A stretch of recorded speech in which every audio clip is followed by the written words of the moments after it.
Nadreen, इस video clip में आपको मौसमी सूरत हाल के बारे में कुछ मालूमात दी जाती है। अगरचे आज तो शुमाली पहाड़ी इलाकों में बादल आएंगे, हल्की फुल्की बर्फबारी होने के इम्कान हैं। इसके अलावा कल बलूचिस्तान में 60 से 70% हिस्सों में अच्छी बारिश होने के इम्कान हैं। खैबर पख्तूनख्वा के तकरीबन 60 से 70% हिस्सों में अच्छी बारिश हो सकती है। इसके अलावा पठवार के इलाकों में तकरीबन 30-40% हिस्सों में बारिश होने के इम्कान हैं। वस्ती पंजाब के खासतौर पर सरगोदा और खुशाब में कोई बारिश हो सकती है।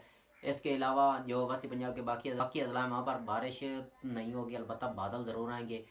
इसके अलावा जो को सलमान के इलाके हैं वहाँ पर कुछ हल्की फुल्की बारिश होने के इम्कान आते हैं। ये इस बारिश के ज़ेर असर जो अजला होंगे हैं उनमें 23 दिसंबर से कुछ हल्का फुल्का कोहरा पड़ने के इम्कान आते हैं, और जो जनूबी पंजाब है वहाँ पर 23 दिसंबर के बाद तकरीबन शदीद धुंध पड़ने के इम्कान आते हैं। बाकी वस्ती पंजाब के जो ज़राई इलाके हैं वहाँ पर शदीद धुंध पड़ेगी 23 दिसंबर के बाद। बाकी जो सिंध के तकरीबन 90% इलाके हैं वहाँ पर मौसम खुश्क रहेगा, सिवाय सैली पट्टी के। तकरीबन सैली पट्टी में हल्की फुल्की बारिश होने के इम्कान हैं।